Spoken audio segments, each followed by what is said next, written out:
জুতো পরেছে, কোনো কথা হইলো রে? আচ্ছা, তোমরাও কি আমাদের মতো বাতাবি লেবু যেটা আছে সেটা খেতে কি পছন্দ করো?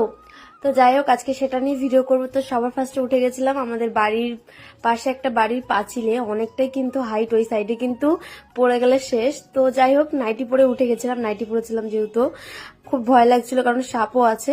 আর এখানে কিন্তু অনেক লেবু আছে, তো দেখো তোমাদের দেখাই। আর আমি বুঝতেই পারছিলাম না কোনটা নেবো, আর ভয়ও লাগছিল কারণ যদি পড়ে যায় ওই সাইডে তো আমার হালাত কিন্তু খারাপ হয়ে যাবে। তো যাই হোক, এই যে পেরে নিয়েছে। পরে কিন্তু রিম্পা আমাকে গেছিল আনতে, দেখছি আমি যদি পড়ে যাই আমার অবস্থা খারাপ হবে, তাই ও গেছিল। তো এই দেখো আমরা নিয়েছিলাম দুটো লেবু। ফার্স্ট কিন্তু ওরা আমাকে না জানিয়ে খেয়ে নিয়েছিল, আমি যাওয়ার পর কিন্তু আবারও পেরেছে আমার জন্য শুধুমাত্র।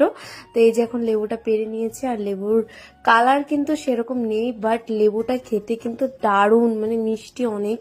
তো আমরা এখন সবাই মিলে এখন লেবু মাখাবো। আর এই যে আমার বান্ধবী কিন্তু ওদের কাছ থেকেই কিন্তু লেবুটা পেরেছি, তাই ওই কিন্তু লেবুটা কাটছে। আর এদিকে দেখো আমাদের লেবুর কালার সেরকম নেই, বললাম তো লেবুটা কিন্তু খুব মিষ্টি ছিল খেতে।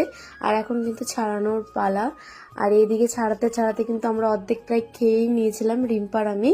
আর সবাই মিলেই করছিলাম, কাকি ছিল, আর একটা বৌদি ছিল, মানে সবাই মিলে কিন্তু মজা করে যেটা বলে আমরা কিন্তু বাতাবি লেবুটা মাখিয়েছিলাম। আর এই দেখো সবার আগে আমি কিন্তু ভরে নিলাম গালে, কারণ আর দেখে কিন্তু লোভ সামলাতে পারলাম না।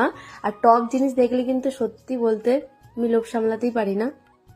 আর তারপর দেখো এই যে কত কত সদস্যরা চলে এসেছে লেবুর সন্ধানে, মানে ওরা কিন্তু খেলছিল, যখনই শুনলো আমরা লেবু মাখিয়েছি সবাই দেখো কাঁঠাল পাতা নিয়ে চলে এসেছে।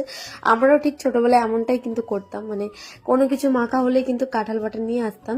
তো যাই হোক, এদিকে দেখো লেবু শেষ, আর আমি কিন্তু এত ভালো খেয়েছিলাম তাই গাবলা দিয়ে কিন্তু গাবলা শুদ্ধ খেয়ে নিয়েছিলাম যা বলে। আর এদিকে দেখো আমাদের সব কমপ্লিট। তো টাটা, বাই বাই।